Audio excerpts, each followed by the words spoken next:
I don't know if it's specifically Black people, but I do think those who believe in some kind of spirituality have more access, um, or are closer to it.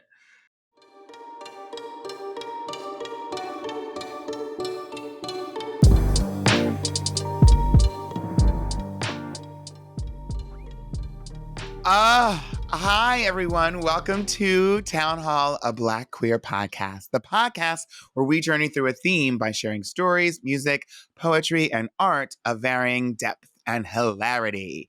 And today's episode is spooked, but I mean, okay. By the way, it's our season 2. It's the final episode of our season 2. It's the finale. And I cannot believe it. Yes, and we are bringing it to you just in time for Halloween.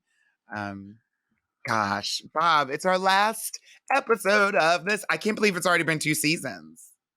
I know. And this is the Ookie, Kooky, and Spooky. That's a Alyssa Edwards reference. Yes, it Ookie, is. Kooky, and Spooky rendition of Town Hall, a Black Queer podcast. Now, what do you think about that word, spooked? Spooked?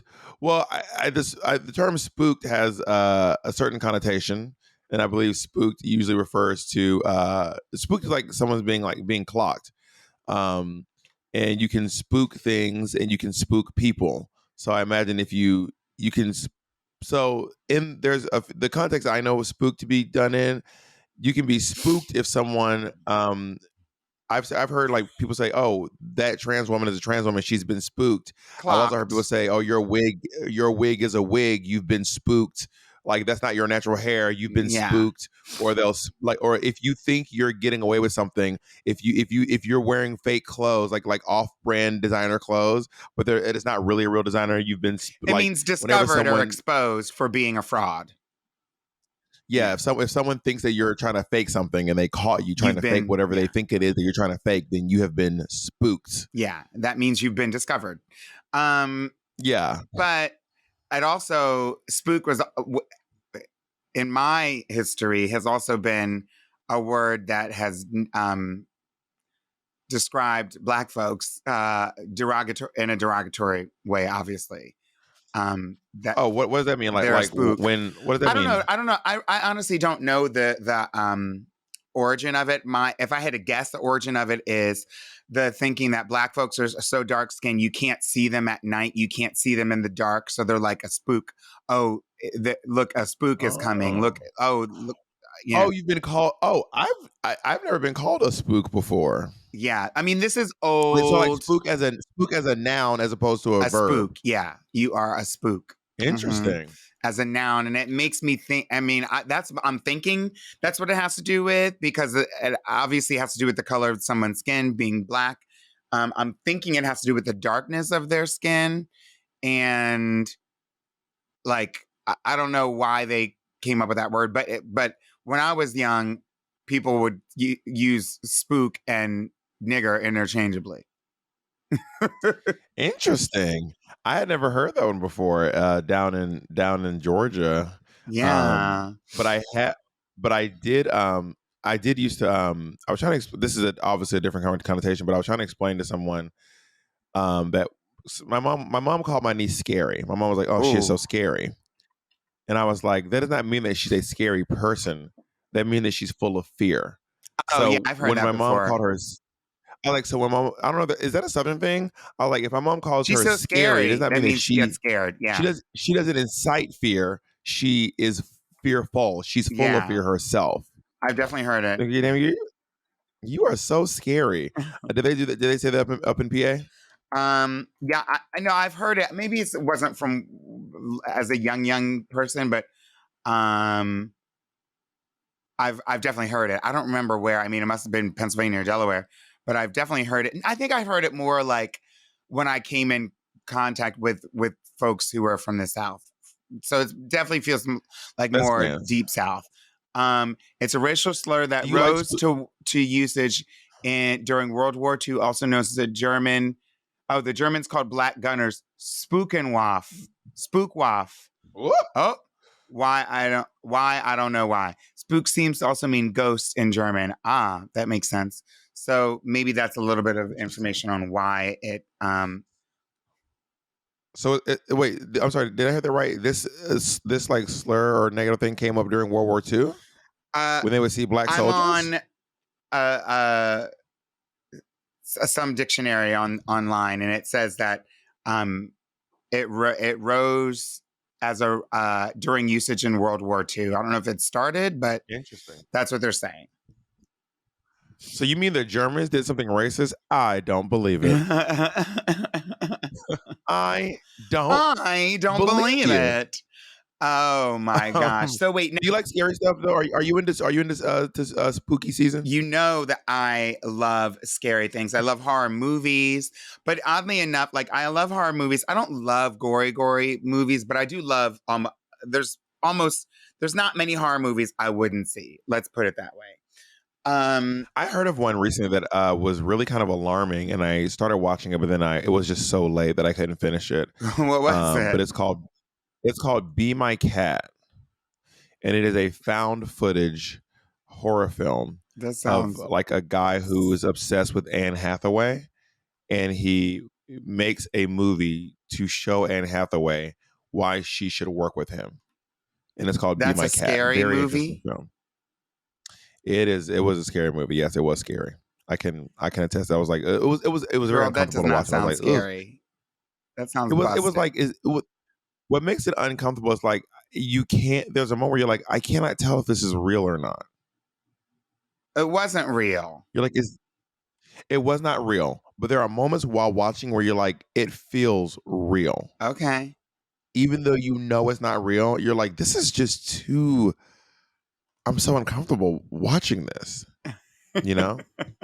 I saw Laverne Cox in a scary movie. What was that movie Laverne Cox in? Bad Scary Hair. Movie? It was called Bad Hair.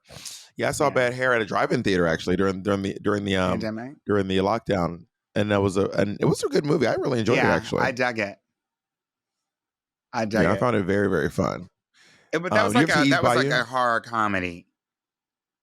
Yeah, which is kind of where like a lot of horror goes into the camp at world. Like Freddy Krueger, like all the Nightmare on Elm Street are very camp. There's a lot. Like he's like cracking jokes as he's slashing people. Yeah. You know what I mean? Well, the ones that are driven by a person, like a personality, like that are like driven by like an actual personality, have some comedy to them. Do you remember when Kelly Rowland called Jason a faggot?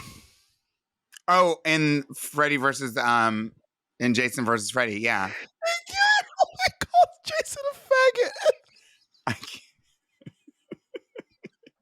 That is one of like, was she improving? No, she wasn't improving. Yeah, that was back in the early 2000s. Well, my question is, did someone write faggot, or was Kelly Rowland like, I'm about to go crazy? I think somebody wrote it. You know what I mean? I think what they were trying to do was make her like the hip hop black girl, and you know that like all motherfuckers don't fuck with me, that kind of thing. You know, Kelly Rowland did not.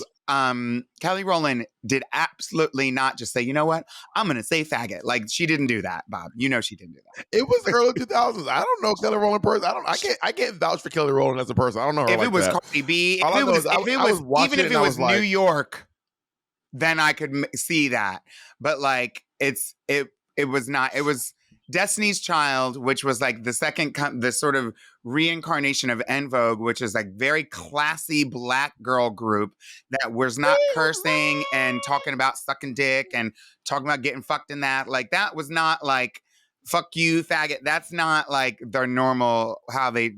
Any of those girls has started talking about sucking dick. Beyonce talking about sucking dick now. She's like full 180. We sucking dick now. Now that she's broken out, I don't need you see like, on her knees. Don't try to tell me that those girls were not giving like respectability politics down when they were still in Destiny's Child. And Kelly was in. I agree.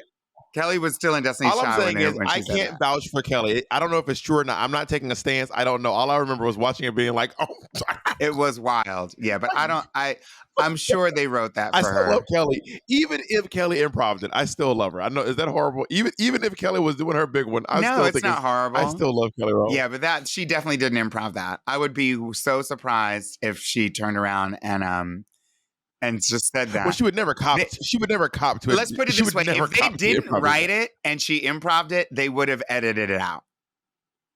You know what I mean? I don't know. That movie, that word only made it in there because the filmmakers were okay with it, obviously. You know what I mean? I was so gagged. It's I not was like they were oh. like, Kelly, whatever you do, don't say faggot. And she was like, faggot. Like, that didn't happen. She's not that, yeah. If Kelly Honestly, I Rowland know were it's that much of a problematic. renegade, then we would have seen her coming for Beyonce on stage a lot more than she never did. We've already decided that I have problematic tendencies. Yeah, but you're an that really just instigator. sent me. She didn't do that. I did not say. For the record, I'm not saying Kelly Rowland did that. All I'm saying is she said it, and I don't know how it came to be, and it was caught written me in off the guard. script, That just is like literally everything all I'm else she did in that movie. And it wasn't. I won't. We won't even go. Let's not get into anybody's performance on Jason versus Freddy. Do you have a favorite? And Beyonce did a scary movie once. Beyonce did the one where she had a stalker. Was she called, the stalker? Obsessed. Oh no, she had a stalker. No, It was Obsessed. She's not the stalker. It was like her husband has a stalker. Yeah. Or her. No, it's like it's basically it's like a remake of the movie Kitten with a Whip with Anne Margaret back in the day. Anne Margaret was the movie called Kitten with a Whip where this woman is dating this guy and then he's like, no, I'm actually with this woman, but then the woman who his side piece becomes completely obsessed. It's single white female. Like, I'm going to also like more recent terms, single white female, but not single. And not white. Yeah, but it has that famous line where Beyonce, I don't know if you call it a scary movie, but it's kind of creepy. It's like a thriller, kind of, where Beyonce has a famous line, you came into my house, you touched my children, you think I'm crazy? I got your crazy. Try me, bitch. Yeah, again. Beyonce did not call anyone a faggot. She did. If you slow it down, you can see, and they just dubbed over it. They dubbed over it with crazy. You think I'm a crazy? I got your faggot.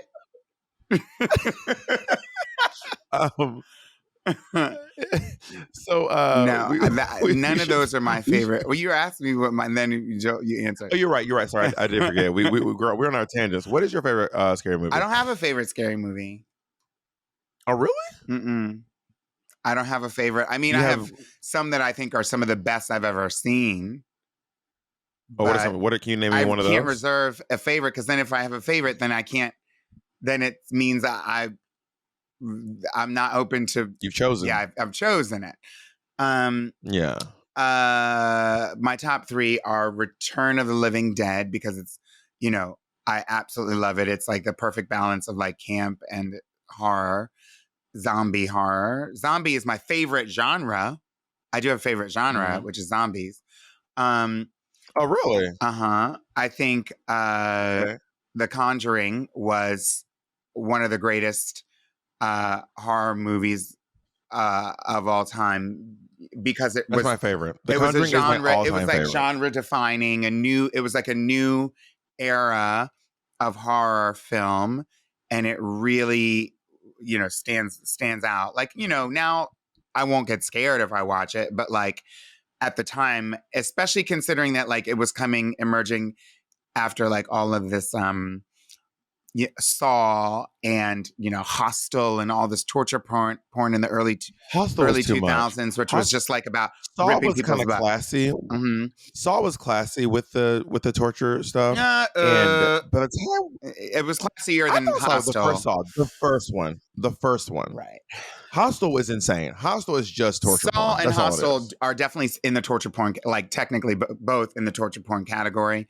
Where it's like there's almost no reason for them to do it. Like even if they're like, oh, it was the doctor, it doesn't explain why he's like locking you in a room and telling you to eat your own foot. Like it does. You don't need to do that.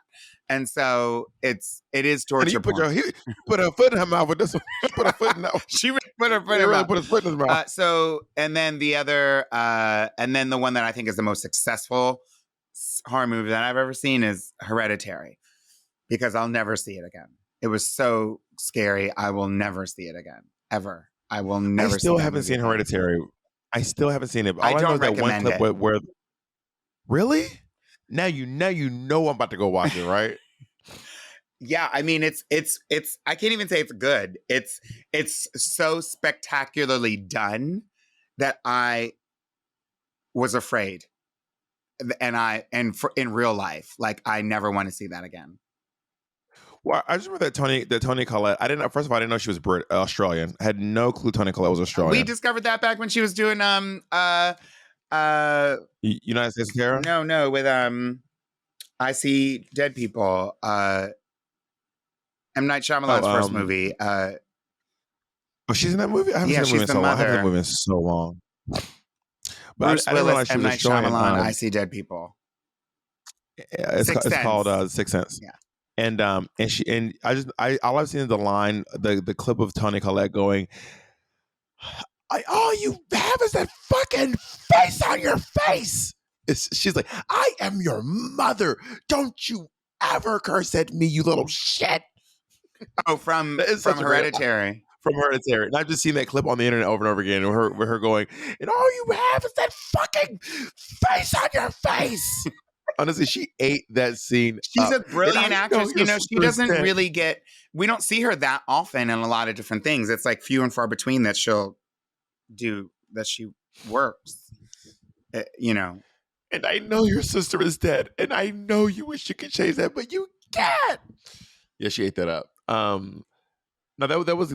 I haven't seen it. I'm going to watch it, even though you told me not to. I'm probably going to come back and be like, "You're right. I shouldn't have watched it." Be careful. But my favorite movie is The Conjuring. The Conjuring is just a masterful film. When those hands come through and clap when she's at the top of the stairs. Mm-hmm. Girl, by the way, we need to put a spoiler at the top of this episode for if you haven't watched any of these movies. Yeah, spoiler alert. Those hands clapping. By the way, spoiler alert for all horror films. Yeah. But those hands clapping at the top of the stairs sent me into hysterics. And I was a grown-ass adult watching this film. Hysterics. Well, if you haven't seen The Conjuring, you are 10 years too late, darling. Yeah, do you have to give us, like, do I have to give a spoiler alert? Like, do I have, before I say that Darth Vader is Luke's father, do I need to give a spoiler alert? For any movie you've ever seen. Yeah. These days, honestly, because we don't experience media at the same rate generally. Like, we're not, we don't all go see things at the same time generally. I mean, these days that with the movie industry is trying to, focus on theatrical releases in theaters, and so that means that we'll all go opening weekend. But yeah, you're right. It's a little late for The Conjuring's spoilers of The Conjuring. Yeah. So should we get into because we've been talking about this for a long time. But I love talking to you, and I miss you so much. I know. Oh, it's our last episode. We don't even. Like, it's already been at the finale of season 1. We had spoilers or teasers for season 2. We don't because one of our producers, Charlene, just had spoiler alert, a baby. Is that okay to say? I don't know if that's. Well, I'm sure Charlene will, if she doesn't want her baby announced. Yeah, we can edit it out.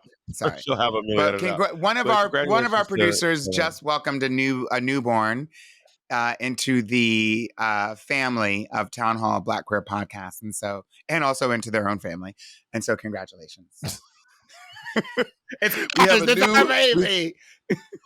We have a new line producer.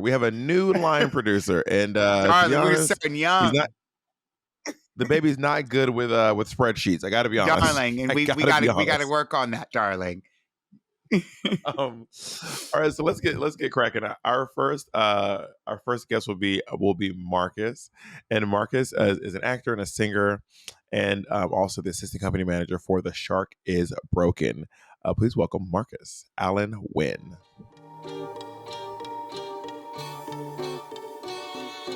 My name is Marcus Wynn. I work on Broadway. I'm an assistant company manager on The Shark is Broken. I've been in New York. This is my second time living here, but I lived here from 2014 to 2018 during the pandemic. I'm also an actor, a performer. The Shark is Broken is about the making of Jaws. So it has the guy who wrote it is his father was in Jaws, so he is playing his father.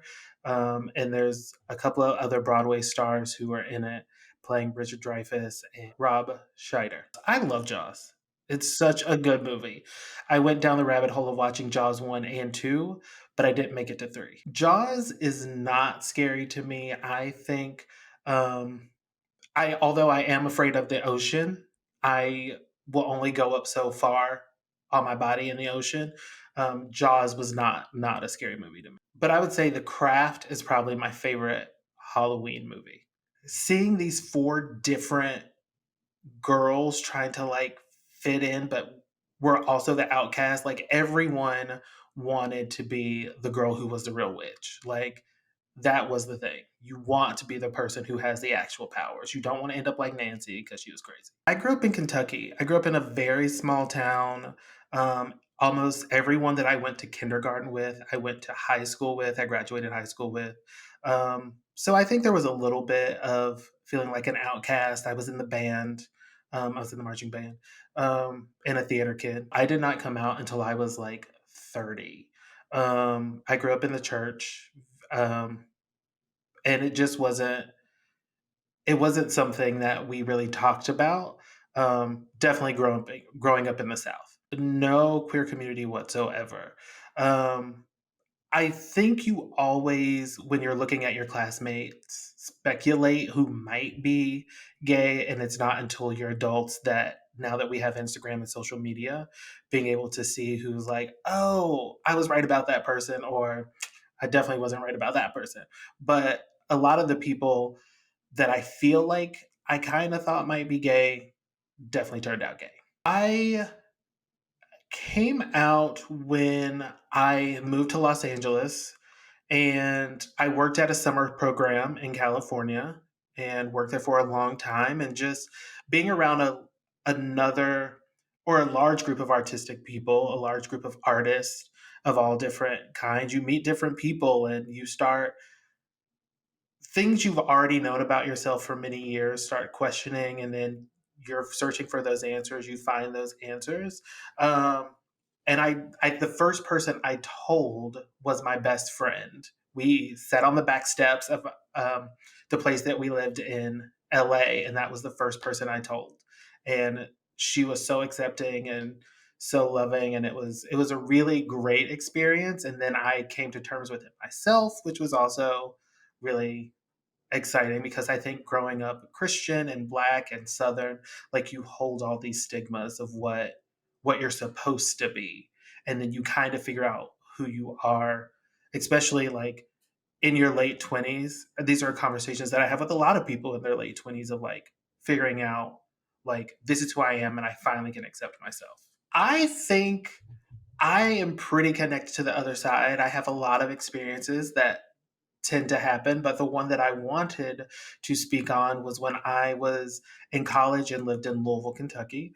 I lived in Old Louisville, which is this old like old part of Louisville. It has a lot of like old brownstones, and I lived in St. James Court.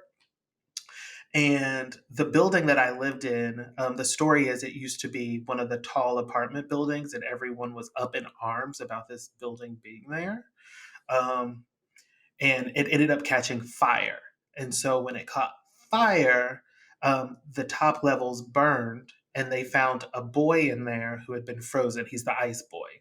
Um, because when the firefighters went to put out the fire, it was so cold that icicles formed on the building, and the boy that was in there who who was in there to keep warm froze to death. I don't know how old the boy was. I think he was an orphan, but he went in there to keep warm. So I moved to Old Louisville to live with my friend who's a creative writer when we were in college. And the day that I moved in, her alarm clock went off at midnight, just out of nowhere. She's like, I haven't set this alarm in like years. I don't know why it's going off. And then a few months later, I woke up in the middle of the night to go to the bathroom, and I walked through a cold spot in the living room, and I thought I saw an outline of something, but I was like, it's late, I'm sleepy, I have to go to the bathroom. So I like went to the bathroom and came back, went to bed. Okay, and so then a few months later after that, I woke up and he was standing right at the edge of my bed. And it scared me so much that I like pushed myself back against the wall because I was like, am I just imagining this because I was asleep and I came out of a dream? But it clearly was a small boy there and then it dissipated. And it scared me so much because, coming out of sleep and seeing this white figure that it startled me enough to push me against the wall. It was just terrifying. It was terrifying in my young, my young mind. He did not speak. He was just standing there, and then it like slowly faded away. As a child, I remember being in my house and having someone call my name. Um, they called my name and then they told me to come here, and that was really freaky. And I asked my parents if they had called me, and they said no. Um, and I was in the bathroom by myself. I don't know why all of these center around the bathroom, but it does. Um, I was in the bathroom and I heard someone go, Marcus, and I was like, yeah, and they were like, come here. And I was very young. I was probably about like 10. I am big into like saging, Palo Santo, keep this energy right, but I don't want to open up a door to something I can't close. I believe that there's another side. I believe that there are also demons out there. So I am very much into like, I want to stay in the light. I need the Lord to protect me. I don't want anything that I can't control up in this sphere. I'm really big into meditating. I'm also someone who believes in the power of positive energy. I also pray. I think prayer is very important, and that's how I keep my peace and my sanity. I try to put out positive energy because I feel like putting out positive energy attracts more positive energy. I believe words have power. That's why I say speak things into existence. So that's how I keep my peace, keep my energy, keep everything around me kosher. My job right now, before I left my last job, I told everyone, I was like, here's what I'm doing. I'm leaving to do this. And as I was on the road, the opportunity to like work on Broadway presented itself. And I was like, oh, I'm claiming that. Like, that's going to be mine. So it has been, and that's been great. So I try to do that all the time. I believe in like we don't split poles because that's bad luck. I have a money tree. I'm trying to keep that money tree healthy. So it's all of those things combined. I think I'm a little superstitious, or a lot superstitious. My best Halloween memory is probably when I was in high school. A lot of us had birthdays in October, and my friend had a party at their house that was outside a cornfield. And we went into this old house that they owned, and they always told us at a certain time there was a knock on the pipes. So there was a knock on the pipes at like 10 o'clock, and then we all ran around in the cornfield. That's country living, running around in the cornfield.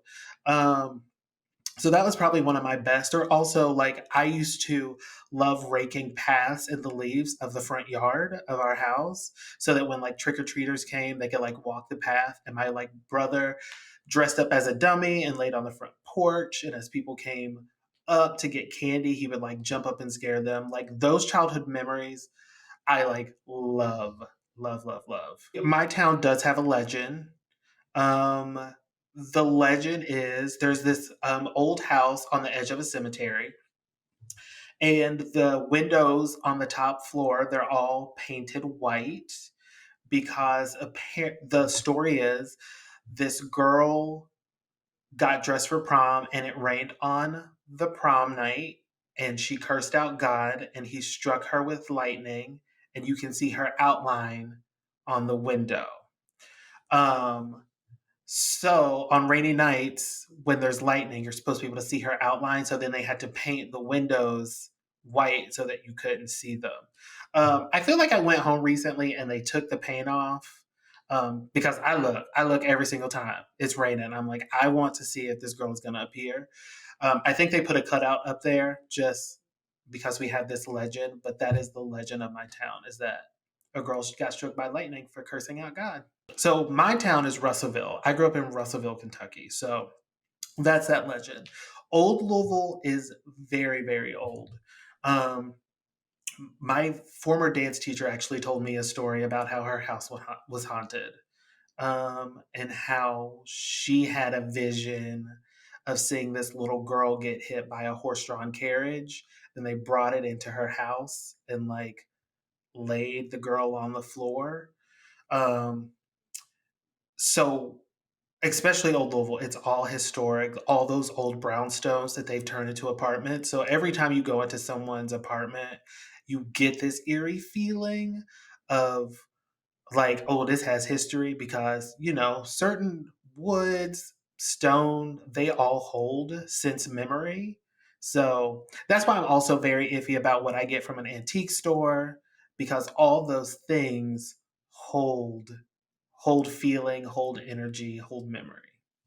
I was doing a show. We were doing The Face of Emmett Till, and it was around my birthday. I remember walking home and like, I think especially when things are happening, you feel the charge of energy um, that's about to like something's about to happen. And I remember I actually got stopped by the police that day. It was like near my birthday. Um, but just walking through those streets, especially after doing such a charged play, and then getting stopped by the police, the energy that was surrounding that was felt very ominous, felt very like a part of that story during that time. Um, but just being in Old Louisville, like it's kind of like when you go to Cambridge. I don't know if you've been to Cambridge, and it has all that old history, kind of like Hocus Pocus, that energy. That's kind of what Old Louisville has, especially during the fall. I don't know if it's specifically Black people, but I do think those who believe in some kind of spirituality have more access um, or are closer to it. You know, my mom always used to say, like, oh, I knew that was going to happen, or I just felt this was going to happen. Um, and she's very much a Christian woman. I think those who practice some kind of spirituality, who who are open to the experience are more likely to experience it.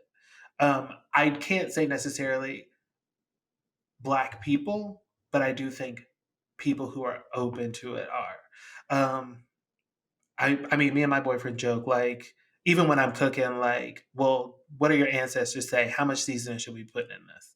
Uh, so, you know, a lot of Black women talk about like when someone's pregnant, they have a dream of fish. Like, I don't know the logic behind it, but is that also tapping into ancestry, tapping into spirituality? Also, who came up with that? Like, who knew that fish meant someone was gonna have a baby? Like, I don't know. Well, I had a roommate once who told me she had a dream about her niece before her sister told her she was pregnant. And she told me this dream about like seeing this baby, and she's like, I knew who the baby was, but it didn't look like my niece. And then, like, maybe a week later, her sister told her she was pregnant. Well, now that I live in Hell's Kitchen, I definitely want to go out. So my perfect night would probably be going out for a little bit, getting the right kind of turn, not too turn. Maybe going and get some empanadas and then coming home and watching a movie. Would probably be my perfect Halloween. I have done the Hell's Kitchen thing. I've done the stay in and watch movies, but I think going out for a little bit, get my empanada, and then coming home would be like the perfect night. All right, just so you ever know, this is a cold read of a creepypasta.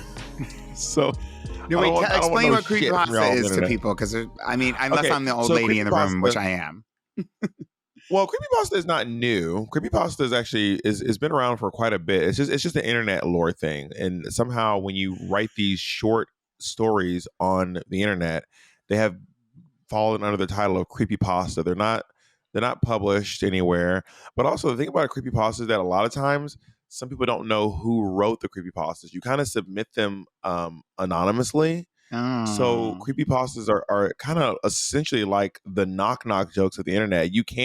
Some of them do have authors that are like you can find, but you kind of just submit creepypastas, and then different versions of the Oh creepypasta no. kind of like Okay. form and merge, and then you hear different versions of the same story over and over again, I which is dig really it. interesting to like submit your art to the internet for free and like not get anything from it. It's kind of odd, but of your own volition, like knowing that you're introducing into this anonymous world of literature. Now, It's is kind it of interesting like, when you is think it about it. like, here's a creepy pasta for you, or is it like just lifted from somebody's like blog? Well, I'm trying to figure out when creepypasta started because it's just something I've heard the name. When did creepypasta start? So, Jessica Roy, writing for Time, says that the creepypasta emerged in the 1990s when the text of chain emails was reposted on the internet, forum, and Usenet groups. There he is. So, Aja Romano, writing for the Daily Dot, stated that Ted the Caver was arguably the earliest example of creepy pasta. This is according to the creepypasta wiki page. So in the 1990s, so creepypasta has been going around for a while, but I guess through Ah, through and emails and stuff. it's a I don't know what portmanteau means, but it's like a conglomeration of the words creepy for scary and copy pasta, or like copy paste. Copy paste. Uh-huh. Interesting. Um Because and you're just copying it and was just pasting the same stories over and over copy again. and Got pasted it. into the scary thing. Yeah. Interesting. So, do you mind if I give you all a little bit of creepypasta? No, I want some creepy pasta. All right, here we go. First, it was the gays. Oh, Oh Jesus. damn. This is quite on this is quite a timely story. Go ahead. Wait, I just sorry. This is a cold read, so I Yeah. am. Yeah. Just do Here it. we go. First, it was the gays, then the Muslims, then the terrorists, then the gay terrorist Muslims. I don't know. It's hard to keep track of who you're meant to be hating when you're a straight white male, but I put that as my Facebook status once. 34 likes. I felt like kind of a big deal. In a world so oversaturated with attention addicts, I don't see the issue with indulging in the odd hit of pure, uncut validation once in a while. It's a good rush. There was a time when I thought the whole idea of social networking was juvenile. I saw every tweet, blog, entry, and status update as a child hanging from the monkey bar shouting at their mother for not looking. I'm above that. I'm not above that. No one is above that. Grow up. What does that even mean? At what age are you meant to stop enjoying positive reinforcements? Is growing up synonymous with being a jaded cynic? Forget that. Validate me. I'm going to be dead one day. Tell me that my observations are witty and relevant. Retweet me. Reblog me. I walk through crowds, tangent and clothed, yet invisible and unimportant, just like the rest of you. Some of you peacock to get a second glance. A real life Facebook like. Let's all peacock and blend in together, right? 7 retweets. 26 likes. No one will remember your name. They will all remember mine. I catch the 5:15 train home and rarely get a seat.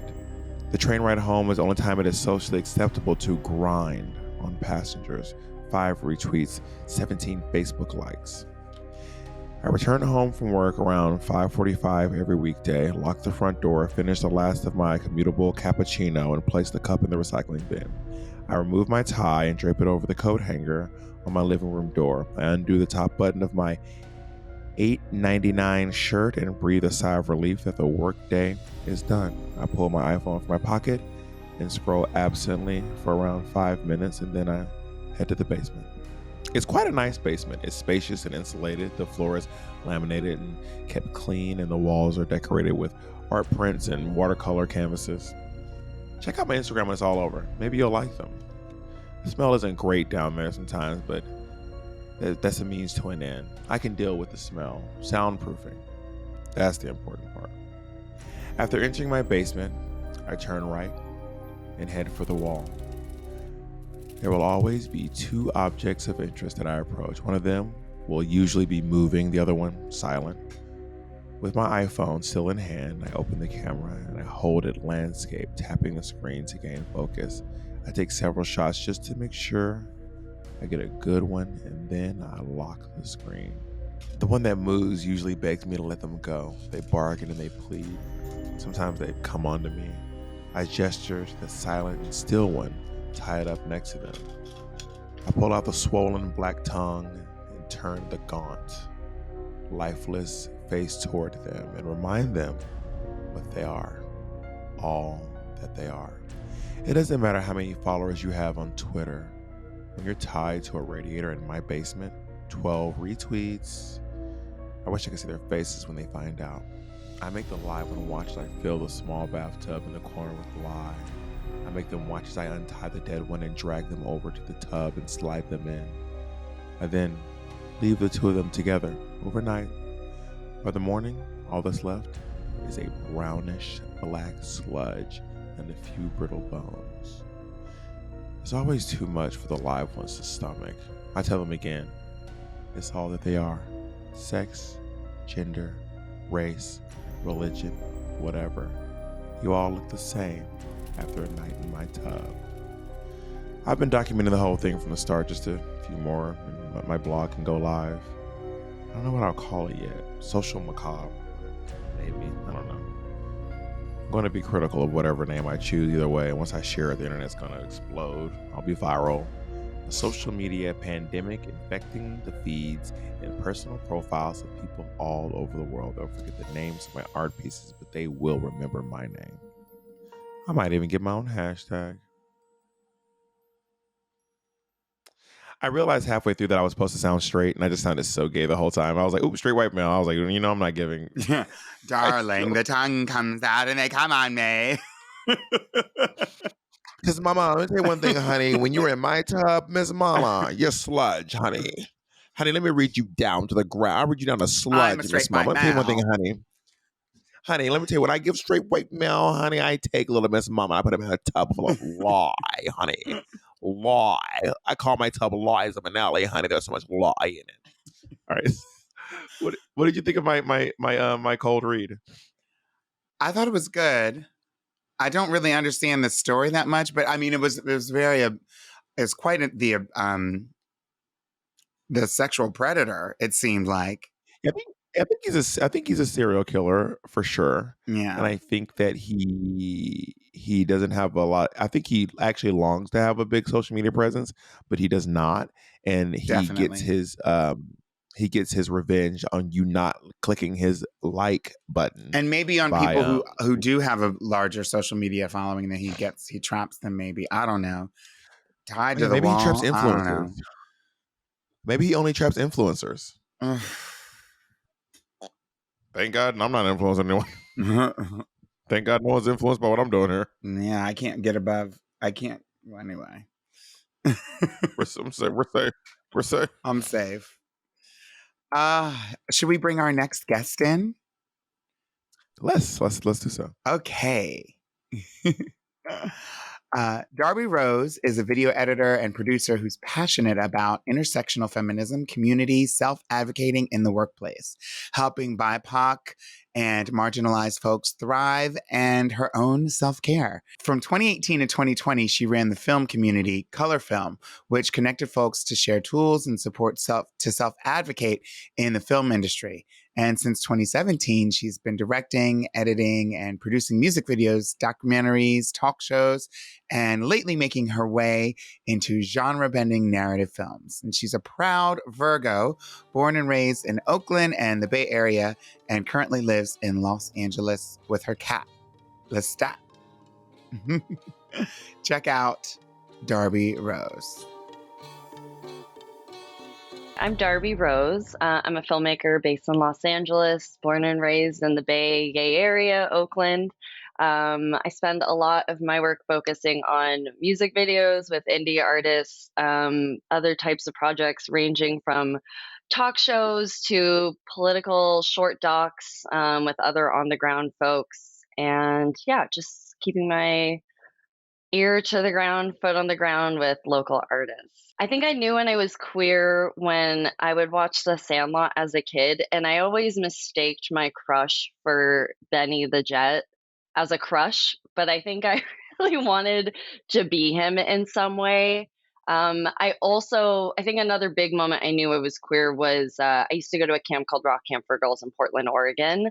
And it's a very feminist, like stems from Riot Girl of like the 90s era. And um, there were a lot of queer people around, and I just remember the comfort I had felt that I had never experienced before.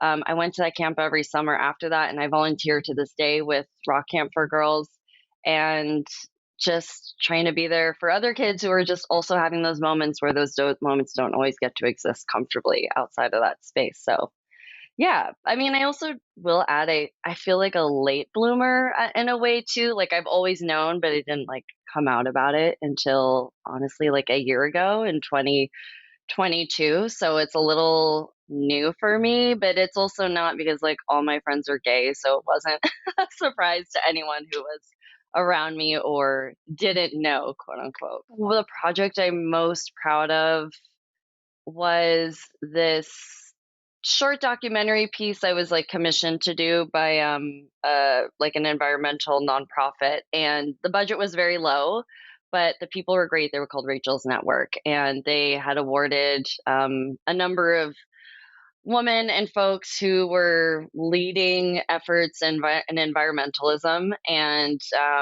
they paired videographers with these environmentalists or these activists. And I was so fortunate to have been hired to go film someone out in Vista, California, which is about 3 hours north of Los Angeles. And me and my friend Kim went, just like took the bare minimum that we could, did multiple roles on the shoot. But I think we were, when you're prepping for a shoot, you're so focused on like just doing the job and getting it done and checking off the boxes. I don't think we were prepared for like the emotional and mental, just like the poignant impact that would like come out of that project, which was just seeing this woman who's literally been fighting for clean water and like in agriculture and in her area, because as we know, Central California is like the hub of our water, and it impacts so much of the clean water that comes into LA and goes into the crops that we all eat and gets distributed.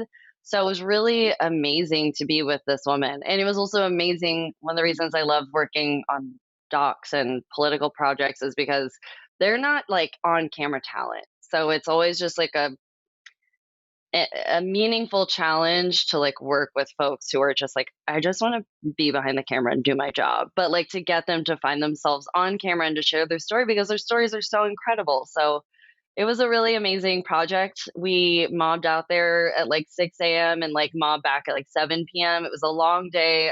It was right before lockdown, but it was like the best last project of like that era of my life to do before moving on. I'm thinking about my Halloween costume. I'm big on spooky season. I love October. I think spooky season is all year round, in my opinion. But I, I've had a weird last few Halloweens. I feel like also the pandemic just like didn't make things, let's say, cute to say the least. But I really am excited this year for it. And last night I was with some friends and everyone was talking about their costumes. And I usually get really caught up in like, I have to have the perfect costume. It has to be the best thing. And then like, it'll always be a year where I'm like, I don't want to go anywhere. I'm staying home. I think I want to go as like, I think I want to go as Pee Wee Herman for Halloween because I think when he passed, you know, Pee Wee's had a colorful history in some ways. But he also like did so much for like the weirdo kids growing up, like just super goofy, weird, playful, like just literally in his own world. And I think when he passed, I was just finding myself processing a lot of my childhood too. And I just feel so grateful to have been in a time where he exists. But I'm always skeptical to be any sort of white man for Halloween. But we'll see. Just like even getting like I've never get a tattoo of a white man. So like you never know that's gonna go. My other Halloween costume idea I've been wanting to do forever though is Queen Akasha from Queen of the Damned, Aaliyah. But the breastplate, the thing costs so much money and you can't half-ass that. You have to like go all in. And I'm considering like, all right, credit card I haven't used in a while. Like we're going to run you up. So I do have a spooky story. It is from when I was a freshman in high school. I had this friend, let's call her Jill for the sake of making sure I'm not talking about her publicly. Jill had a great uncle who lived in this apartment above her and her mom. And he was very old. And unfortunately, he passed away in a not so great way. Like, passed away when his nurse or caregiver wasn't coming by for a few days. And it was a gnarly scene, to say the least, is what I've heard. And it was really unfortunate and traumatic for my friend and her family living downstairs. But in his will, he left the apartment to my friend Jill, a freshman in high school. Now we can say we partied up there sometimes for sure, but I also spent a lot of one-on-one time with her. So we would like hang out upstairs, and I was there a lot. And she one night when we were hanging out, she had told us like that she sees him sometimes. Now I was like 14, 15. I don't know how grief on that level works. Like, I don't really know like what really goes on for someone in that. Like, I don't, at that point, like what, I was 15 in the early 2000s. I didn't even know like really what trauma was. We didn't talk about it the way we talk about it now. I just didn't know. I think we all didn't want to like laugh it off, but we didn't want to write it off. And so she would say that she would like see him sometimes. And I just kind of was like, okay, yeah, I'm here for whatever you need. And one day it was just me and her. It was like broad daylight like this. Like it was like the middle of the day. We were hanging out and we're sitting upstairs. I lay on my back and I have like my knees up, like laying flat on my back with my knees up. And she goes downstairs to help her mom bring in groceries or something. And she goes downstairs. I hear the door close. And then I heard the door close, like there were just a lot of doors closing and opening outside because they were getting groceries. And I wasn't really sure where all the sounds were coming from. I was just like kind of zoning out. I don't know. Looking back, I'm like, oh my God, I totally had ADHD when I was a kid. Like how many times I would just zone out and recharge as a human. So I'm laying there and I hear so many doors close. I assume one of them is the front door. I don't hear her come up the stairs. They're not very creaky stairs either. I don't know if I would hear her, but she's just always, we're kids. We're kind of like running up and down stairs. I'm laying on my back and I'm kind of scared to talk about it in my house because I'm afraid it's going to come for me. I will never forget the image of this like kind of bald, like light gray hair head. Oh my God, I haven't talked about this in so long. It's like freaking me out. It was like when I was laying there, I just saw the top of his head just walk by. It was like from behind a wall in her bedroom into the kitchen. And I kind of like sit up and I'm like, and I say her name. I'm like, Jill? And then I hear the front door close and she comes up the stairs. And I was like, and she looks at me and she says, did you see him? And I was like, I never went over there ever again. I was so freaked out. And I remember telling my other friend, who I'm still friends with to this day about it, I was like, dude, I don't think I've seen a ghost. I don't know, but I think I saw him, and I don't even know I don't think I've seen a photo of him, and I wasn't even really tired. She's like, "Were you stoned?" I was like, "I mean, a little, but like I've never hallucinated when I've like smoked weed." But that was it was just so it was so I think I was supposed to stay the night that night, and maybe I can't remember, but I know I never went back to that house ever again. I was so freaked out. It was like literally a person. And the way that they like moved, like it wasn't like I didn't like see them kind of like stepping. It was almost like in Spirited Away. I don't know if you've seen that, but like there's like I forgot which one, but there's someone that just kind of like floats. And it felt like that. Like, it was, like, not even, like, floating as much as no, I guess kind of I don't know. It was just like it moved.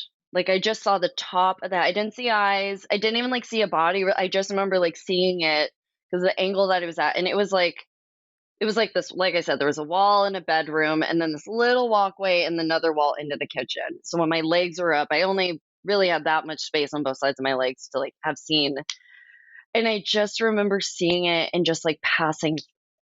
Yeah, that was scary. I think the scariest part was when she said, "Oh, you saw him." I was like, "Oh, I'm sorry, we didn't believe you," but yeah. And I don't know, but I still kind of gaslight myself to this day of like, that wasn't real. I didn't really see that. Like, ghosts don't exist, but that's not the only like experience I've had where I've seen. And I don't even like the word ghosts as much as like, I don't know, spirits.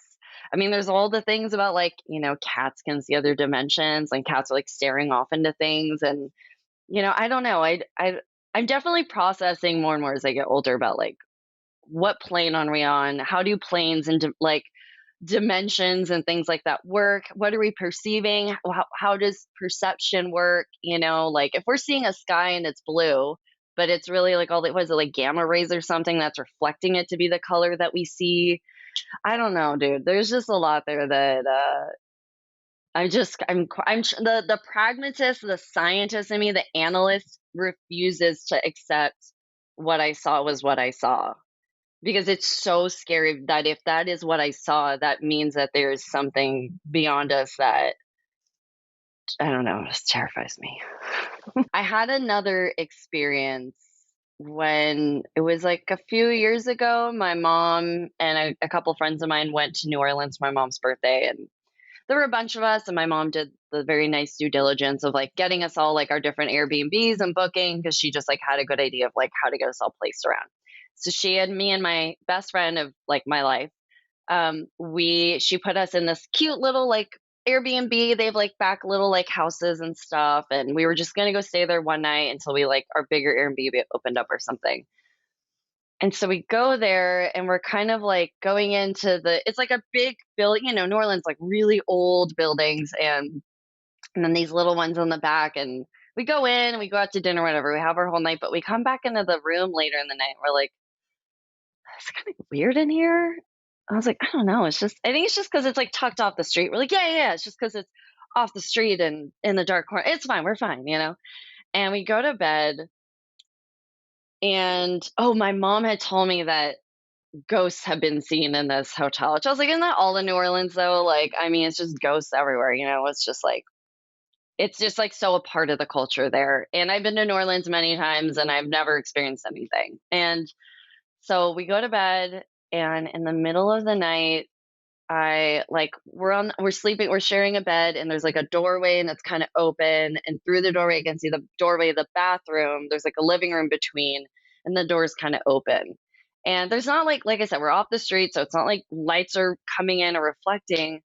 And I just remember kind of rolling over. And as a kid, I've always been scared of the dark. And as an adult, I'm really scared of the dark still. So like I hide under the blankets a lot when I'm like in places I don't know.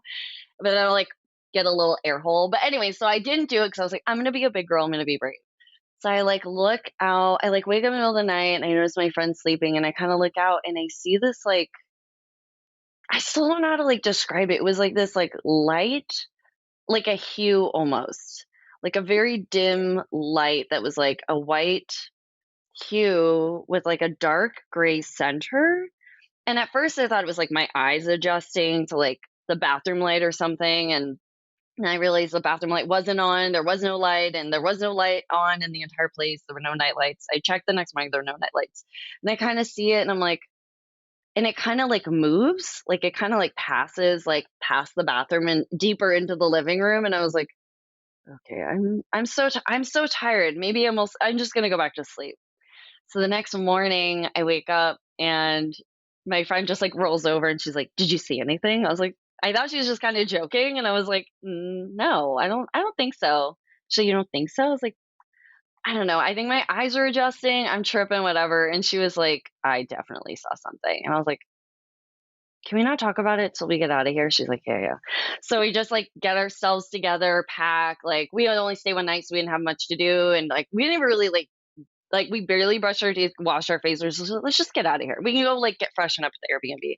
And we get out, and I'm locking the door, and I can't remember if it was me or my friend, but one of us starts looking around and is like, "Oh, I just realized what we're staying in." And I think maybe she noticed it, and I was like, "What is it?" And she was like, "These are like slave quarters." I was like, "Hmm." Okay. Okay, let's just lock up. Let's just get out. Let's just, you know. So we walk out to the street. We call the Uber. We're like on the sidewalk, broad daylight. No evil can get us at this point. And then I finally was like, okay, what'd you see? She's like, I saw this like orange kind of light that had like a dark center, like pass by the bathroom. I was like, dude, I saw the same thing, but it was a white light. And she was like, let's just get in the Uber and leave.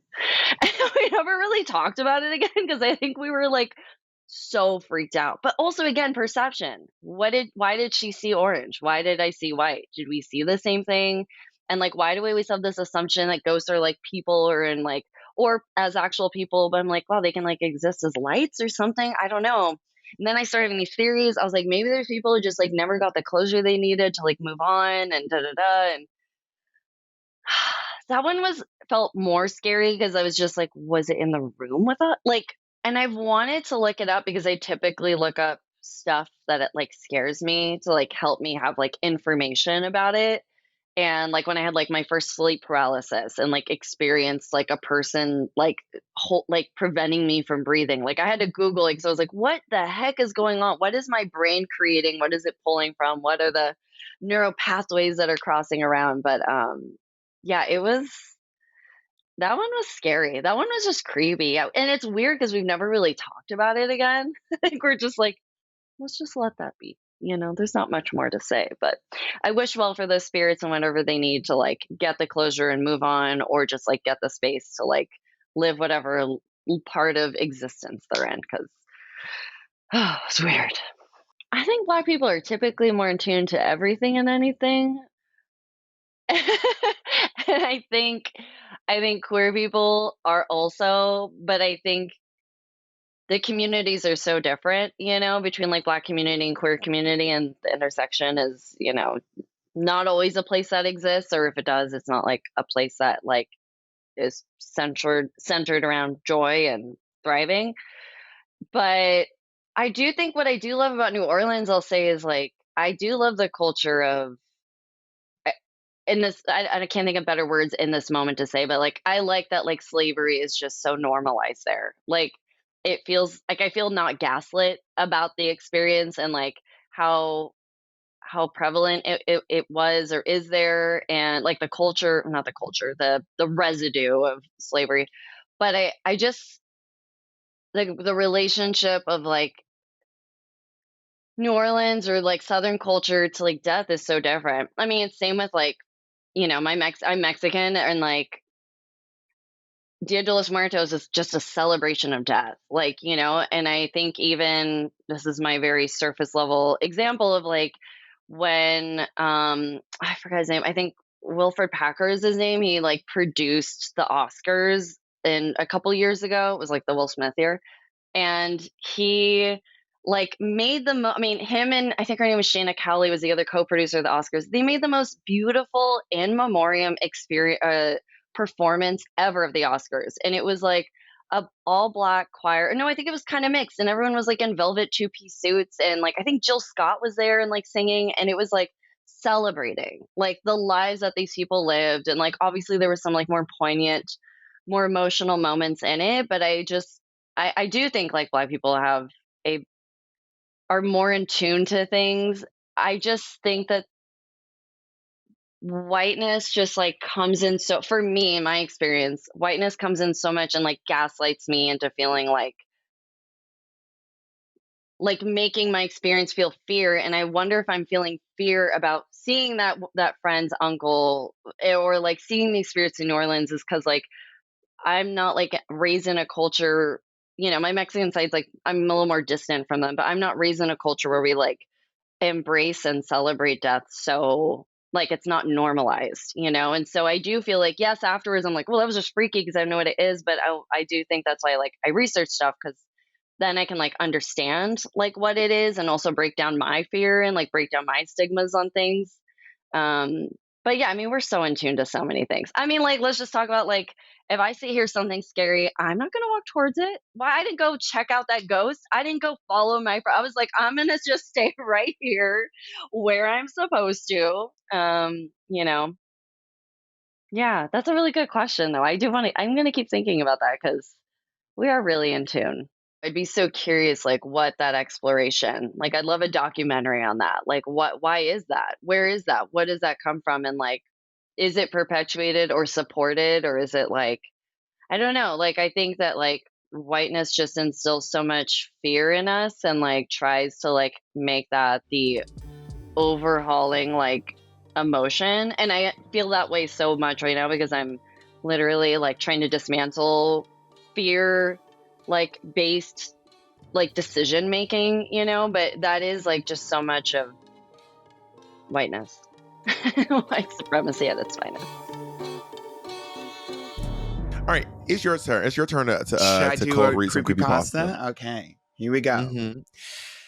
Here's my creepypasta. Heather was at her friend Jenny's house on one afternoon. It was just after school, and Jenny's parents hadn't arrived home from work yet. It was just the two of them, and they were engrossed in a board game. Heather was having a good time, except they were playing in a room adjacent to Jenny's parents' bedroom, and every now and again, Heather would glance up through the open door of that bedroom to see a little girl doll sitting up on the bed. Its eyes appeared to be staring at them. She tried to ignore it, but over time, it just started to get to her. "I'm sorry," she said, "but I can't concentrate. That doll on the bed over there is giving me the creeps." "Oh, no problem," Jenny replied. She went to the room and closed the door to calm Heather down. And then the two friends resumed the game. It hadn't been long, however, before Heather glanced up again and the door was once again open. And again, the doll appeared to be staring right at them. Jenny couldn't understand it. She could swear that there was nobody else in the home and that there was no way the door could have opened without the knob having been turned. Shrugging, she went up to the door, to the bedroom and closed the door again, this time making sure it clicked shut. But again and again, they would check the door and it would be wide open. Now, Heather was starting to get very scared, and finally, Jenny had enough of this. She went into the bedroom, grabbed the doll, and threw it into the closet, slamming it shut, and then slammed the bedroom door shut behind her. Then they resumed their game. What the hell game were they playing? Now, Fortnite. For a while, things appeared to be going well. But then Heather glanced up one last time, and all of a sudden, she stood up and said, "Goodbye," and ran home as fast as she could. This time, when Jenny looked up, she saw the bedroom door slightly ajar, with a chair propped up behind it. And sitting on the chair, peeking through the opening at them, was the doll. Dun, dun, dun. Okay, Annabelle. Man, throw that doll in the trash. Well, you ain't, it's your house. You ain't ever seen that doll before? Jenny, get on my nerves. We used to have a girl at work at Lucky James call herself the doll. The girls always call themselves the dolls. Yeah, no. Yeah, all the girls. Yeah, this one girl's like, I'm the doll. So I just imagine it was like her sitting. She didn't do anything. She just was looking. And would you ever be in a scary movie? Would you ever would you want to act in one? Because you're a great actor. You're like Pep. She be acting down. I mean, thank you. I've seen Pep on Broadway. I've seen Pep on the way to Broadway, same show. and and in pretty much every show you've ever been on, I'm the first one to watch it. Would you? But I don't think you've ever done I've never a done a scary scary thing, though, movie. have I you? was in a cult classic film once. I was in a trauma. I call it trauma, trauma vision film. Years ago, I was in one of the Toxic Avenger movies, but I wasn't like it wasn't prominent, and I'm not proud of it. But is it a scary? Is it a scary film though? Well, trauma films are like cult classic I never kind heard of of that B phrase. movie. Have you ever heard of the Toxic Avenger? Yeah, That's a trauma character. It's the most popular trauma character. got it. Troma. Okay.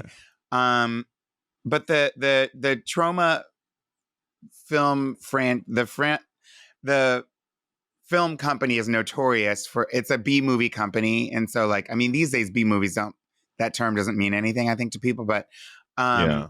it is a low budget film, straight to video film, straight to streaming. Well, straight to God. There's like just like a not a wide release film. Yeah, there's no version of a straight to. There's no version of a straight to cassette or straight to tape film these Film days. There's no anymore. version of Yeah. that I film. But anyway, the Maybe a YouTube movie. Maybe a yeah, like a YouTube movie. But YouTube even some movie, YouTube movies are like really, it would be like a YouTube movie. But they're really popular, and they but the people who put them together are. Let's just put it this way: I wouldn't be shocked if the author of that first creepypasta was one of the people from Trauma.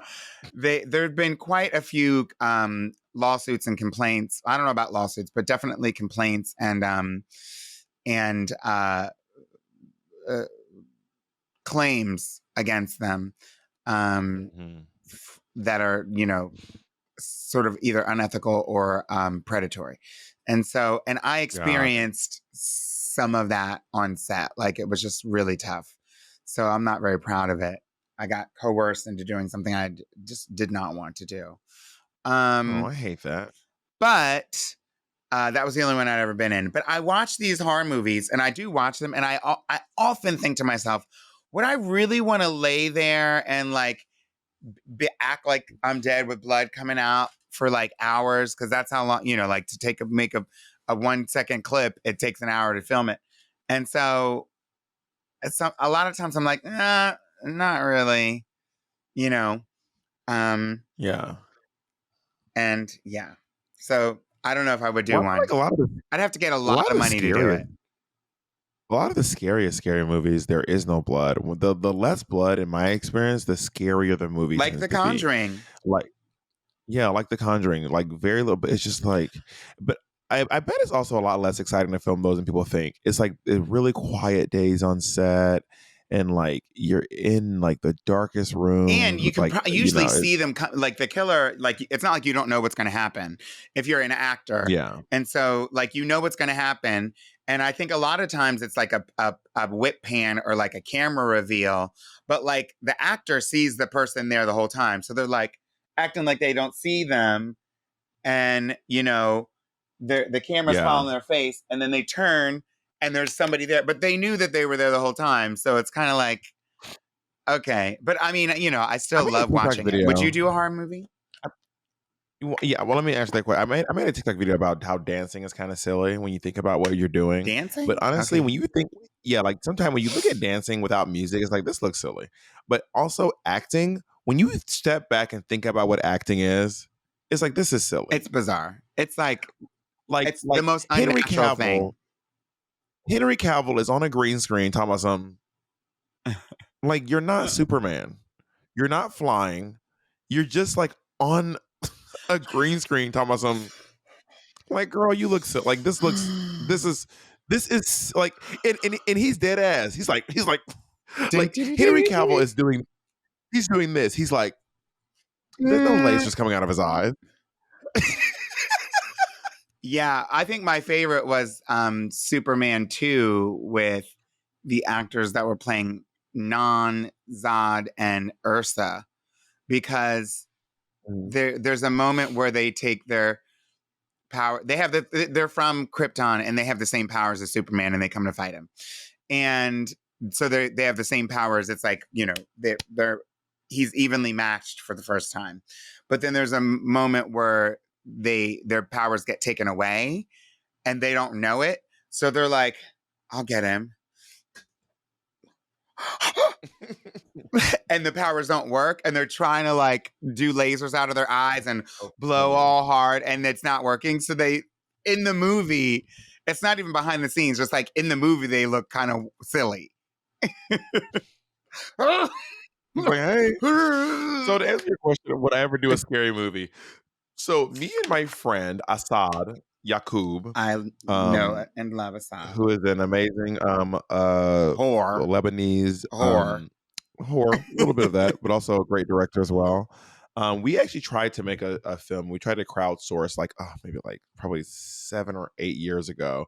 Tried to crowdsource a film unsuccessfully. We did not reach our goal, so we let it go. But we had this idea for kind of like a Macbeth-inspired horror film about a drag queen who's quitting drag. Okay. But the drag persona persists. So like she's trying to get out of the business and trying to be taken serious as an actor, but then like this drag persona is like people are still being like, I saw like if I was like I don't want to go by Bob the Drag Queen anymore. Like I'm not Bob. Call me Caldwell. And then someone's like, Bob the Drag Queen killed 3 people last night, and I'm like, no, I didn't. I don't do drag. Like there's no way that I did that. But like somehow the drag persona has separated itself from who I am as a person and has started like killing people. And is out here like killing people. Yeah. That's a very loose explanation of what the movie would be, but it was actually really clever. But we never got to do it. So here I am. Those fans were like, no. Essentially, a few fans did give money, but we did not reach our goal, so they all got their money back. After Cherry Pop? It was after Cherry Pop. Yeah, Cherry Pop was like I actually filmed Cherry Pop after filming Drag Race, but before Drag Race aired. So Drag Race hadn't even aired by the time Cherry Pop. I think I like literally came straight from Drag Race, went straight to Cherry Pop, and then Cherry Pop came out like the same weekend that the finale of Drag Race from season 8. Okay, and then this was maybe like a year or two after that. Okay. Well, I was in the thick of it. Maybe like into the thick of it. Something like 2017. So maybe like 6 years ago. Now let's have our final guest join us today for our ooky kooky and spooky rendition of a Town Hall Black Girl podcast. Let's listen to Dominique. Dominique is from Houston but lives in Atlanta. Hey. At 17 he joined the Marines. At 19 he deployed to Afghanistan, and at 21 he was honorably discharged, and now he works full-time as a plant dad and a content creator on TikTok. So let's check out Dominique.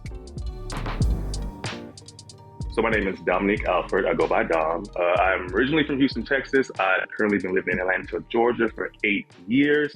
I enlisted into the United States Marine Corps at 17 years old. Did 1 tour to Afghanistan and I've seen some stuff. Now I'm just living in Atlanta. I love plants, as my life is based upon. And so my time in the service, that's the episode for everybody to tune into. Whatever you think you might know, it's a little truth in that, but it goes so much further. So picture it, 17 years old, really, really skinny, obviously at the time, gay kid, right now identified as bisexual. But at the time, I'm just going to that thing, just trying to survive. And especially come deployment, that's when it really hit me that I'm really in this for the next 4 years. When I went, it was around 2008, so Obama had passed the Don't Ask, Don't Tell. So it was now you can serve openly gay, but that did not block from discrimination or taunting or we call hazing, which is essentially bullying of a higher rank to a lower rank. So my time in the military, I would never denounce it. I loved every bit of it. I met a lot of cool people, a lot of nice, genuine people to this day. However, I describe the military like this. If anybody has seen Scandal before, you know when her dad was B613, that's real. That's real. That is real, okay? And it got real for me, so I had to get real out of there, and I did. So yeah, I knew I was different. I can clearly see I was in 5th grade, and a classmate of mine had said, We were in the boys' restroom. I was washing my hands, and someone told me that Oscar liked me, and I know what that meant. I knew who Oscar was. Of course, I hope he's still alive to this day. But I know the feeling I got was like butterflies. Of course, I can't describe it at the time because I was young, but I was like, "Ooh, this feels right." And that was like, excuse me, the opening to everything. And as I progressed in my life, like I said prior, I lived as a gay man. I mean, it's nothing bad, but I realized like I shouldn't put myself on just gay straight. There's so much more. There's so much more. And when I realized I like both, I got married in the military too, so I knew I've always had attraction to women, but I also had attraction to men too. So I would say, to answer your question, I would say probably fifth grade. Me knowing that I was bi came about when I was around 18, 19. So, real tea. Me and my ex-wife, we both really found out or understood that we both were actually bisexual. So, in our relationship, beyond just sex or whatnot, it exuded from us. I really feel like when you're yourself, people are going to navigate towards you regardless. And so, for our command, everyone knew us and, like, I guess our sexuality, which shouldn't matter, but it did, and it still does to this day, which I don't understand why. But anyway, so they really didn't care. If anything, like it heightened the gayness in the military. A lot of things that other guys would do to guys, like as far as like the slap you on the ass, or they call it like dick grabbing, like a lot. I would never do that. That's nuts to me. So the things I've seen after I expressed my sexuality, I've had the straight man roommate who has made advances. I mean, blunt advances, and me testing the waters, and me instantly regretting the waters, and me treading out of those waters. So I have, I've seen a lot. I've experienced a lot. No one ever tried me. I wasn't as big as I am today because I really do use it to my advantage. But back then, I was such a good person that people who supported me and my friends would never allow anybody to do anything to me or my ex-wife. So beyond just living openly and free, I enjoy myself. I was a go-go dancer some nights in LA and San Diego. And while go-go dancing from 11 p.m. to like 1 a.m., drive back to base, put my uniform on in my car when I get there and sleep in my car because formation was at 4 a.m. to start working out. So it is a whole, I've lived. I have lived. I was living off base at the time, and I know I had to go to work early the next morning. And now my commute to base in the morning, which is roughly around 4 a.m., it was always traffic. And if I can remember, like California highways, I would take the five I would come from Escondido to get the five to get to Oceanside. So it was about with traffic, a hot 40 minutes that I was not willing to take. So I knew that one of my coworkers or my Marine friends, he lived off base as well, and he was closer to the base. So I said, "Hey, can I spend a night at your place? Because I don't want to do all this." So he says, "Yes, of course." It was him, his wife, and his first child. Now, he lived like 15 minutes from base. So I went there that night. He said, "Hey, before you come, I'm just going to let you know that we have been experiencing some paranormal or some stuff going on." Now, he was of the variety, so I was like, "Okay, well, okay, whatever you say, whatever you're saying, okay. If you don't want me to come, I won't come." But we were really close friends. So, long story short, I get there that night. It's like 7 p.m., so it's not super dark. And he's like, "Hey, so I'm telling you again, like, there's been some activity here." I said, "Well, just explain to me, what do you mean? Like, what are you talking about? Like, what kind of activity?" He was like, "Well, he lived in a townhouse. I never forgot how it looks. You walk in, and there's a cutout in the wall where you can see the kitchen. To the right is his bedroom. Living room's pretty open. Then around the back upstairs, it's just the upstairs area for like an open bedroom. But the kids' toys were up there." And he said, "My kid toys always goes off by itself." And I'm thinking, me being rationally, the batteries. So that's that, whatever. What else happens? He's like, the blinds, because he had floor to ceiling blinds at his patio door. He said they would move sometimes. And then also the ceiling fan, the little string will always go in the opposite direction. And I'm like, I can't rationalize that on the spot, but give me a second.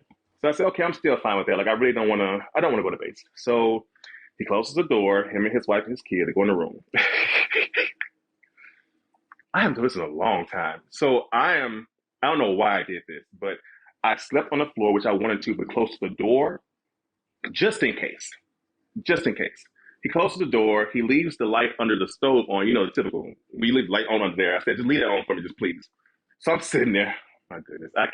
I'm sitting there, and I'm like, my mind is like, I'm not wishing something can happen, but you better prove yourself right and prove me wrong. I don't want it to happen, but let me see what's going on. So I'm sitting there and I'm sitting against the wall like this. I'm up, like trying to fall asleep.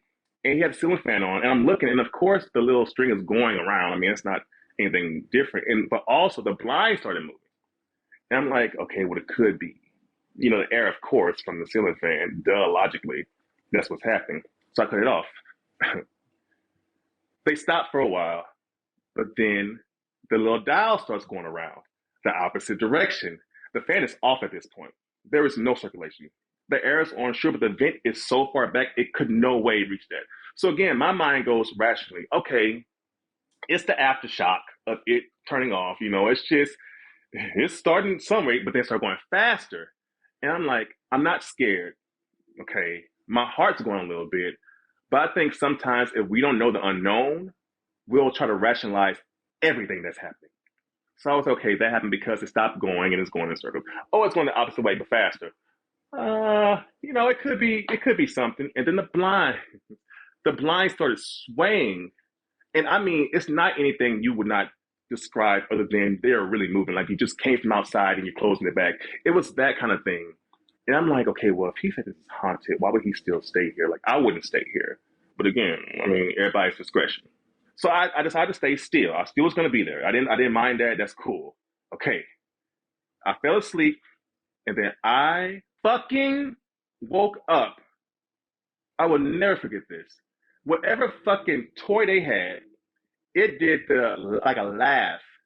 And he had a voice, so it wasn't, when I say voice at all, but it was like it was one of those push ones to where they have like the ABC and like the whatnot. And I'm like, I know damn well, I know that can't be it. So I'm going to stay here because for one, the fear of it being something, I don't want to see it. And two, I'm going to prove myself right by understanding that it was nothing. I'm convinced it was nothing. I'm going to sit here. So I did. I sat my fat ass right there and I didn't move at all. So I sat there and I'm like, okay, I'm just gonna go to sleep. Just go to sleep because again, when I look at the bell, it's like around 7. We got to be there at 4, so it's not gonna be a long gap for me being here. So I'm asleep, and on my life, on my life, you can hear that pushing thing like move, and you can hear the ABCs or the like that kind of thing. Real scary movie esque. So I said, okay, you know what? I'm gonna go see. I want to see what's happening because if there is ghosts, and I believe it, of course, but there are, aliens, whatnot, let me be the one to see. I want to see for sure so I can be convinced. Prove it to me.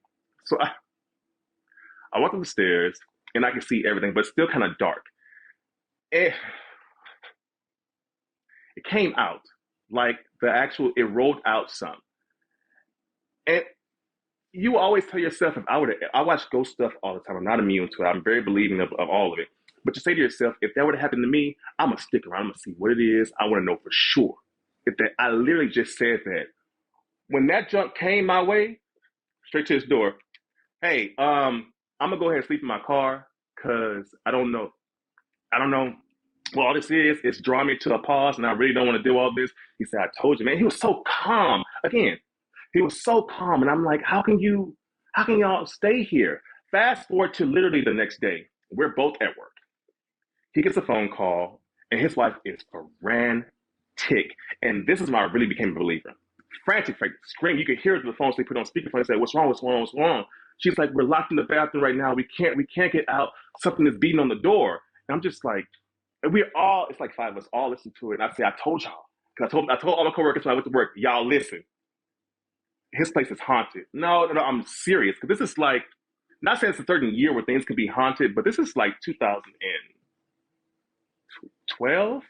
No, 10? So it's like, we're past the Amityville horror. Like, y'all, and this is semi-daytime. So who can believe it? Like, this is daytime what happened to her.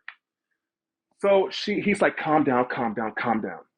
What happened? She said we were sitting at the table. My son was in the high chair. All of a sudden, his bottle flew to the ground. Now, again, they're prone and they're used to this happening. So, of course, it's not nothing to them. They're going to roll with the punches. So she picks it up, puts it back there. It immediately falls again. So she picks her kid up this time, and the chair pushes back. So then she runs to the bathroom, goes in there, she locks the door. She said when she unlocked the door, it felt like something was holding the door, so she couldn't get out. And she said she can hear something, but we couldn't hear it. But she could hear something that sounded like a, I don't want to say a growl, but like a deep, like something. And it scared me through the phone. So I can only imagine her in the house.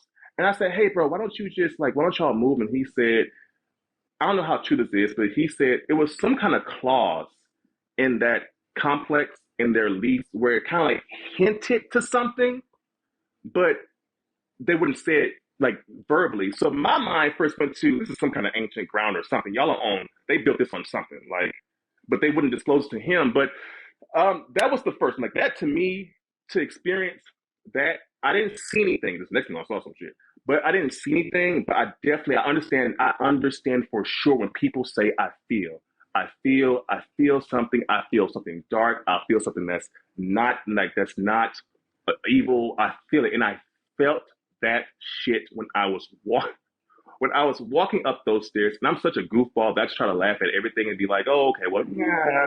But God forbid, if I had seen anything come from that dark, I would have tumbled down those stairs and immediately got in my car. So that whole thing was a roller coaster. They still live there. Not to this day, but they had lived there for some time. They said they didn't feel like moving. They didn't feel like, which it could have been easy for them because for the military, you can just say you're deploying and they'll take out your lease and you can just do some other stuff. But I guess at the time, again, that complex, and I firmly believe it was built on some kind of graveyard. It had to have been. Or some kind of place to where, I don't know, 1940s, this was like a slaughterhouse. I don't know. But he wasn't the only person there that had saw or felt something. In that complex, like that, and it wasn't a big complex. That's what made me believe it. It wasn't a huge like complex. It was very much so personal style, maybe like 4 buildings of like 4 apartments. And so, and I wonder why he would always say like, y'all can come over, but just let you know. And I'm like, that's not, in the daytime, that don't sound like something they'll do. That don't make no sense. So I'm sweating to think about it. Jesus Christ. Like, I don't understand how, if so many people, along with extraterrestrial and all that, if so many people have said the same thing in different parts of the country, different timelines, different years, there has to be some truth to it. Now, because most of us don't experience it, we believe in air and we can't see it. So, I mean, some of us believe in a man who died, came back, went again, water to wine, walking over the water, a lot of water references. I mean, you still believe, but you have never seen them before. So I did believe in ghosts. I felt like I felt something before. I was crossing over to get out the military. So of course, when you get out, you go through all kind of programs like how to become a civilian again, and you turn back all your gear, your gun, everything. Turn back up. So kind of like graduating from high school, like the last week of graduation. So I did everything, and I was like, oh man, I'm supposed to be moving back to Houston, which is that drive, but I don't leave until let's say Monday, and it's Friday. So like my coworker said, hey girl, hey, do you mind if I like spend some time at your home? And she said, sure, no problem, we'll move. So I did. Her husband at the time was deployed. So I wanted to ask him first because I didn't want no smoke. Again, everybody knew what I was about, but by this time I was already divorced. So I didn't want any smoke. So he said, cool, not with me. And she said, I don't know why they always start with this. Well, I know why they start with this. She said, let you know, I feel like there's a spirit, because I mean, not to disclose so much of her personal information, but she had a passing of one of her kids, her child. And she said, I feel like it's my child. And I was like, not again. It's like, not again. Because the gap between the first time and this is like 2 years. So I'm just like, oh, I just forgot about all this. Not again. All right, girl. Well, me and my dog need somewhere to stay, so sure. Puts me in the bedroom to where it's like the storage and whatnot. So she was not home. It was like the evening time. So I'm gonna say like 6. It was still a little light, but it was getting dusk. I'm laying there on the bed. It was a twin bed.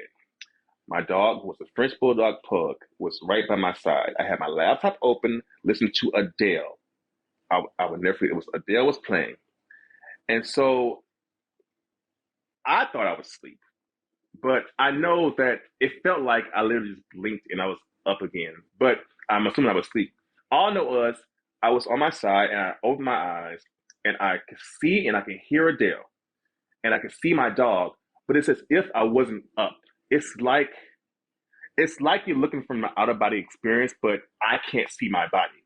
So I'm not looking at my body over. I just it's like I'm floating and I can see this laptop. I hear Adele still. It sounds faint, a lot more faint than it was when I was up. And I can see my dog. I'm literally watching him sleep, but he can't feel me. He's not looking at me or none of that. And so I turn over, my God, to the other side and to the corner of the fucking room. It is like, it's a figure. The room is dark at this point. It's a figure, but it is bright on my life right hand to the man. It's bright and it's like it's on the ground. It's like mist or like heavy like white smoke, but the silhouette is flowy, kind of like a veil, but going back, and a big poofy like dress.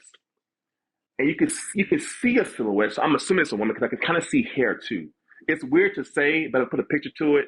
Imagine like think of like okay, Diana Ross in a big gown because I want to go to hair wise, a big gown, but just her silhouette and like smoky. That's what it looked like to me. It was like big hair and just whatnot, and I see it like floating towards me, and I am fucking panicking, but I can't fucking talk. And when I turned my body, I couldn't move anymore.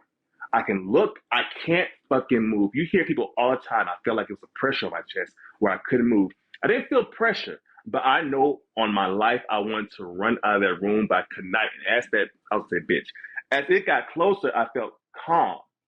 And I was like, okay, I don't think I should fear this because it's very, I mean, aesthetically, it's not anything that you would fear. It's not black with red eyes and sharp fangs. It's literally you see no face, but you can see a fucking silhouette. I'm literally picturing it now. It was a big ass, like looked like a gown, a woman's body, hair, and it's just coming close. And I'm like, oh my God, please. So I can't close my eyes. I'm like, God, please, please, please. I don't want to die. I know one thing. I don't want this to happen. Like I don't. And then just like that, I woke up and I did the whole like movie. What the fuck? And that's when my dog woke up. That's when I knocked over my laptop. And I'm like, just happened. So when I started to say, I'm like, hey girl, hey. So, I don't know if you experienced this, but I told her what I saw and all that stuff, and she was like, I felt like she kind of felt relieved. For one, that somebody actually either saw or believed her.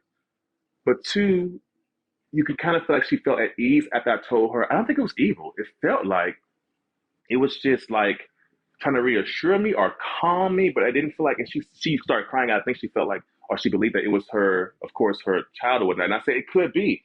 I said, what else happens around here? And she said my cabinets will open by themselves and they'll close, but nothing. I never feel like I'm in danger. And I said, well, you know what? Because I'm very big on intuition. It could be your child. Who knows? At this point, her child didn't even make it to one. So of course, you wouldn't have any like obvious signs that something the child used to do.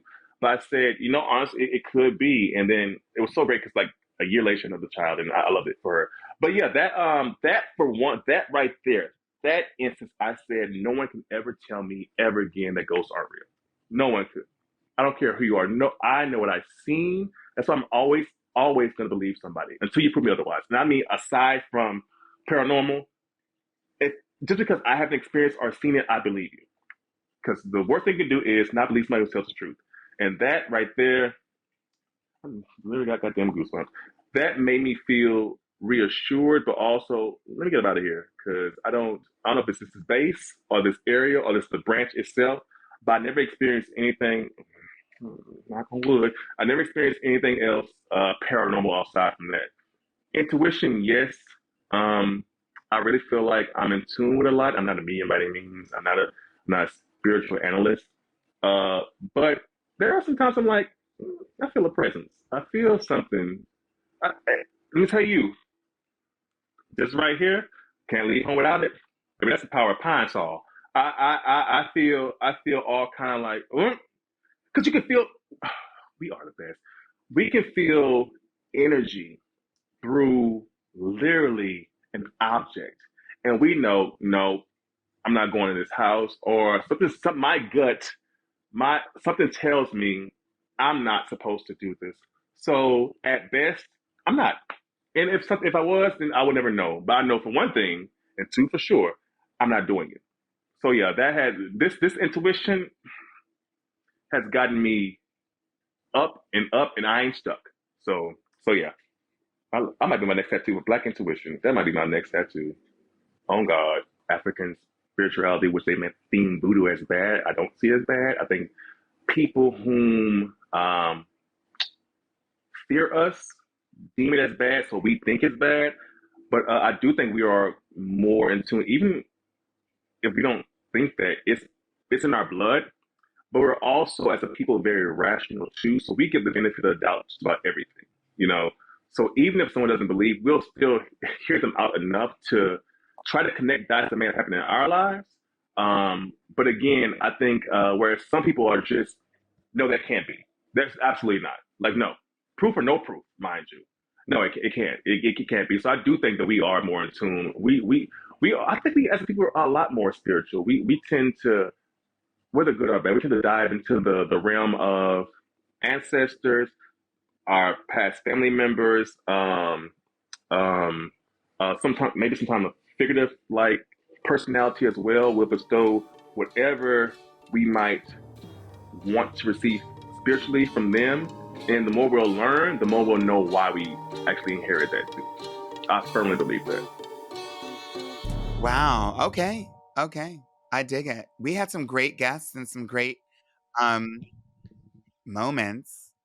And you're gonna go Yeah. dressed as anything for Halloween? Do you celebrate Halloween anymore? I do when I can. I'm going to be a cat this year. It's a bit of a lazy outfit, but I already have my hair. If you want a sneak peek, Sure, I'll take a look. Y'all want to see? Let's take a look. We need to play. Oh my God, that's great. Who did it? they're called Wigs? polished wigs. Polished wigs. Polished. Polish. Yes. Well, I don't know. Well, the guy has an accent. Maybe he is Polish, but I'm going to be a cat, and this is my hair. I love it. It looks really, really good. Where will you be during Halloween? Oh my God, I'm not sure. I actually don't know where I will be. So only the world will know. We'll find out where I am. It's in a week. Hey. I have no clue. I don't Okay. know. I do not know. Everything you Will ask me, you I have be to in go. the I have to like, go on the United internet and check. States? No. I will not be in the States. Right. I'll be somewhere in Europe for sure. Okay. On Halloween day, where will you be? Are you going to be in New York City? Yeah, I'm in New York for the rest of the year, for the most part. Nice. Yeah. I'm very jealous. I'll be in Barcelona. Okay. Yeah, I'll be In Barcelona. I'll be here for the rest of the year. Pepe, you ever seen a ghost? I don't think I've ever seen one, to be honest with you. I mean, I've definitely like had some moments that were super scary, but I've never seen a ghost. I don't know. I don't not believe in them though.